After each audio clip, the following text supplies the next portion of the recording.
Budget 2026 has been unveiled by the Ministers for Finance and Public Expenditure. The €9.4 billion package includes measures to address the housing crisis, improve disability services and a VAT cut for the hospitality sector and an increase in the minimum wage. Unlike previous years, however, Budget 2026 has little in the way of tax changes and, as expected, no one-off cost of living measures. Paschal Donohoe has said that the budget will protect jobs and build on progress, but Sinn Féin has said it leaves ordinary people out in the cold. So let's take a look at the main points. There will be a €10 increase in all weekly social welfare payments and a Christmas bonus will be paid this year. The minimum wage is going up 65 cents to €14.15 per hour. From next July, a reduced 9% VAT rate will apply for the hospitality sector, excluding hotels, and for hairdressing services. The rent tax credit, which was due to expire, has been extended for 3 years. A new 9% VAT rate will apply on the sale of completed apartments. Uisce Éireann is to receive €1.4 billion to support new housing development. €3.8 billion is to be provided for disability services, including 150,000 hours of home supports. There is funding for 220 new acute hospital beds. Pupil capitation rates for both primary and secondary schools are being increased. A pack of 20 cigarettes is going up 50 cents. And a previously announced carbon tax hike comes into effect tonight, adding around 2.5 cents to a litre of petrol and diesel. Early morning at government buildings and the ministers in charge of the state's money arrived to reveal a budget moulded against the backdrop of global uncertainty. Gone were the universal payments of yesteryear. This time there was a focus on what was termed targeted and permanent measures.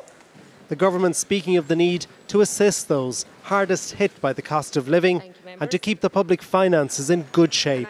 This budget will boost our resilience. It will protect jobs. It puts us in the best possible position to create a stronger and a more competitive economy while meeting the needs of our people today and in the time to come. But today there are record numbers of people without a home. To change all that, the Public Expenditure Minister evoked the memory of Ardna Crusha when the young state delivered one of the world's biggest feats of engineering. He believes the time has come to demonstrate such ambition again. We must confront head-on the systems and mindsets that have made delivery so difficult. Without change, we will see critical shortages of power and water within a few years. Congestion on transport networks will grow. Our ability to deliver more homes will be impacted, as will opportunities for investment and job creation. In keeping with tradition, the government benches liked what they heard. The opposition was scathing, though. And I have to hand it to you, lads. In fairness, bravo to you. Only Fine Gael and Fianna Fáil could look at a cost of living crisis staring everybody in the face, with households hanging on by their fingernails, and say to themselves, you know what's needed here? Big tax breaks for our wealthy pals. Others took aim at VAT cuts for apartment builders and eateries. This is a budget for burger barons and big builders. That's the long and the short of it. You've chosen Ronald McDonald over Joe and Joan Murphy. This is a giveaway budget for property developers and owners of fast food chains, handouts for millionaires while ordinary families struggle to get by. This is outrageously unjust. The average gas bill is now €280 more, and those supports have been taken away from people. But it was a great giveaway for the takeaways.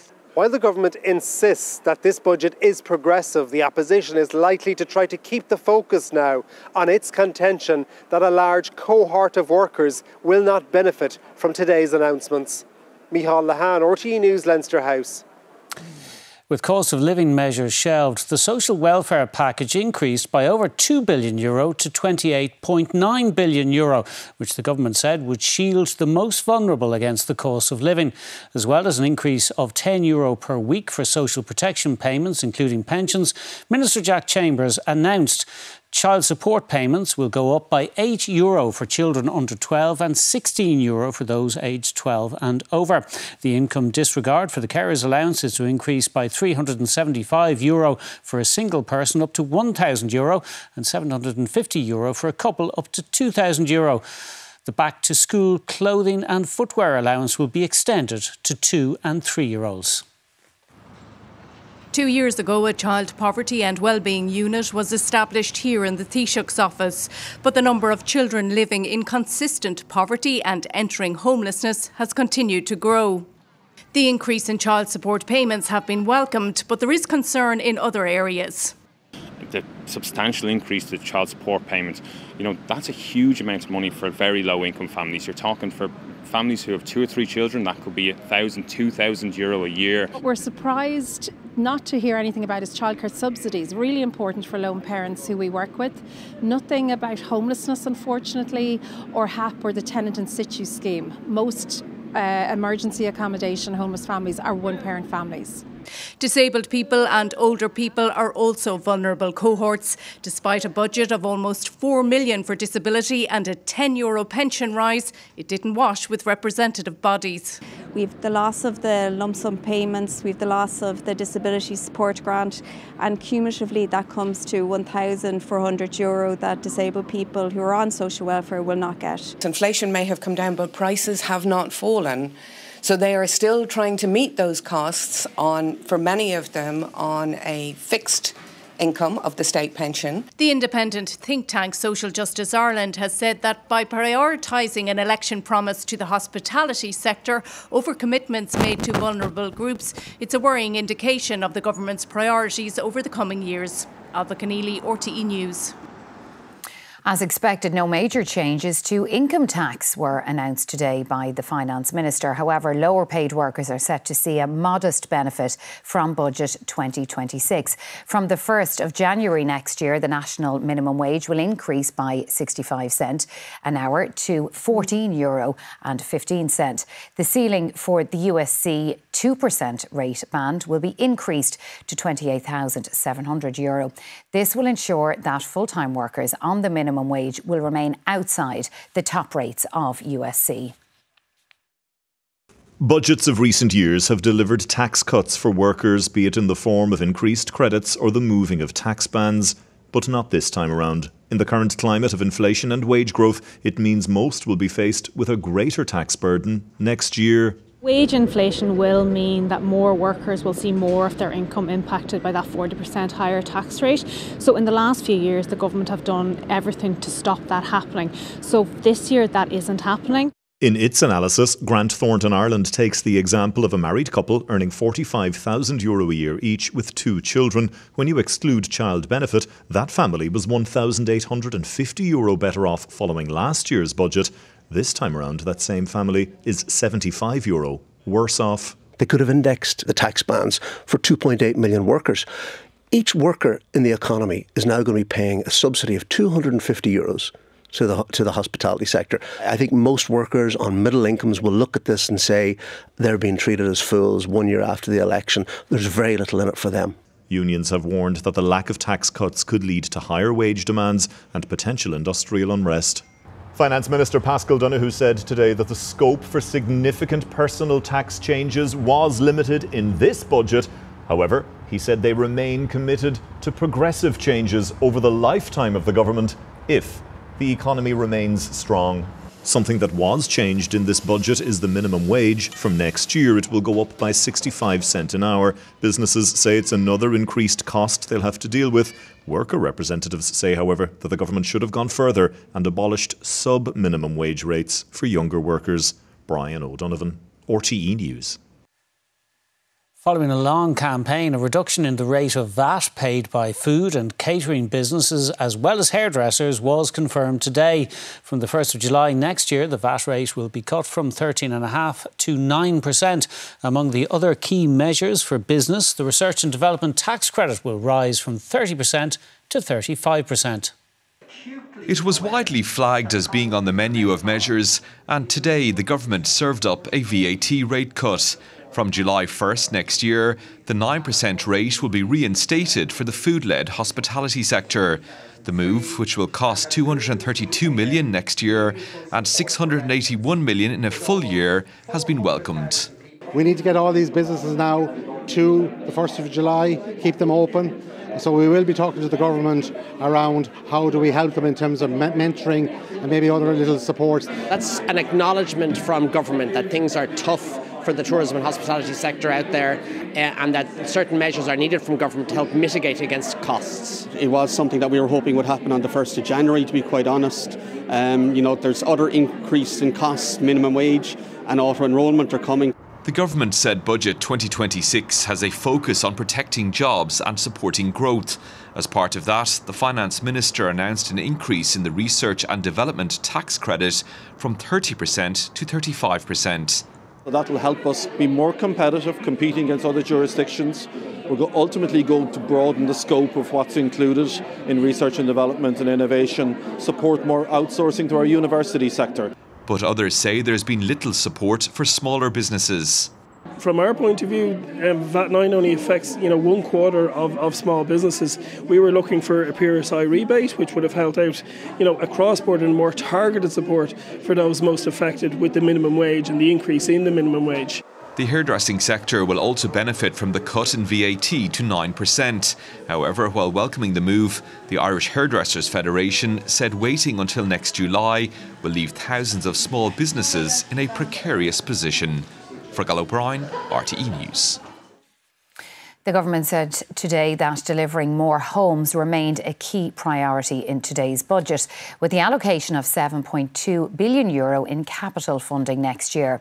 From tomorrow, VAT on the sale of new build apartments is being cut from 13.5% to 9%. There will be an extension of the rental tax credit and a continuation of income tax deduction for small landlords who retrofit their properties. The government, it seems, is looking skyward in its latest budgetary bid to get to grips with the housing crisis, incentives to construct more apartments and a VAT cut to 9% on the sale of new builds. The aim is to kickstart stalled schemes. It all comes as the latest stats show there was a 24% slump in apartment completions last year. The government hoping this new measure revives the tens of thousands of apartments that already have planning permission but that have been paused. The change takes effect from midnight. Builders are happy. I think it's an important change. The fact is, we're not building enough apartments, and we need to find a way to kind of move the dial and change those investment decisions so that apartment building becomes commercially viable. And for renters, their tax credit is extended for 3 years. The value, though, remains unchanged for now. The government had pledged it would progressively increase it. Other housing policies announced today include the introduction of a new derelict property tax, which will be collected by revenue. And for homeowners, the mortgage interest tax relief scheme is to be extended for a further 2 years. But criticism too about what is not included. It's the second budget in a row in which the word homelessness has not even been mentioned. Budgets are important in what the ministers talk about, and it's really important, and what they set as priorities for our society. And the fact that sheep welfare was mentioned more frequently than children's welfare and homeless children is really worrying. The government has said housing would be a #1 priority in this budget. It could take some time to see what impact it has on supply. Conor Hunt, RTE News. Let's have a word now with our political correspondent Paul Cunningham, who's in Leinster House, and our economics and public affairs editor David Murphy, who's here in studio. David, as we just saw, the government using tax incentives to encourage apartment building in particular. Is it going to work? Well, that's a good question. I mean, there's a lot in this budget on housing. That measure in relation to apartments is a very big one. It is going to be expensive for the state, €250 million next year, but it'll go up to €390 million the following year. That shows what a big measure it is. It's coming in tomorrow, so it is going to affect apartments which are under construction at the moment, as well as those that are coming down the pipeline. The other thing that's happening is there's a significant tax cut in relation to corporations corporation tax for apartments. That too is going to be expensive. Ultimately, it'll cost 125 million euro. The third thing is there's a lot of money going into infrastructure for serviced land, particularly electricity and water, a total of 5 billion going in there. It's going to take quite some time till we see if this is going to have the desired effect of particularly getting more apartments built. And secondly, David, we've heard lots of warnings about relying on unpredictable corporation tax, windfall taxes they're sometimes called, but it appears this budget will leave the state even more reliant on them. That's right. In fact, that situation is going to get worse, not better. The Department of Finance produces figures and shows what the finances would look like if those taxes were excluded. And what it means is that this year there would be an underlying deficit of 7 billion euro, but next year it would go up to 13 billion euro. And this evening, the Irish Fiscal Advisory Council has issued another warning note, particularly about the rise in spending. It says spending has gone up by 11% this year. OK. Paul, no real surprises in today's announcements. A lot of it was flagged beforehand. How would you characterise Budget 2026? I think it's really going to be the cost of living crisis budget, because you've got the government and opposition and they're taking different approaches. The government is arguing you have these international economic headwinds, difficult choices have to be made, and their hop, skip, jump is that you begin to target measures for the most vulnerable people rather than going universal route. You really invest heavily on the capital side and energy, in relation to housing, in relation to water investment.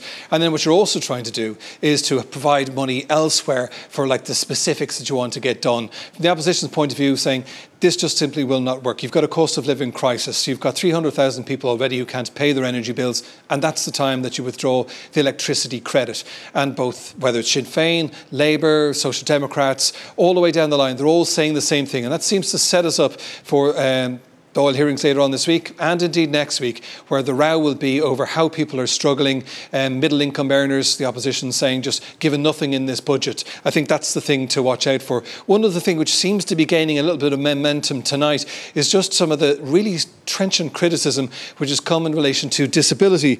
And that, I think you heard earlier, the Disability Federation of Ireland describing the budget as a betrayal of disabled people, stripping away vital supports, deepening poverty, and saying its members could lose up to 1,400. Now, the Minister, Dara Calleary, has come back and he said that he hopes to have further measures in next month's budget. This budget is about services. He's got an extra 600 million, but the venom which was going in there is really, really strong, has been picked up by opposition TDs. Certainly one to watch. OK, Paul Cunningham and David Murphy, thanks for that.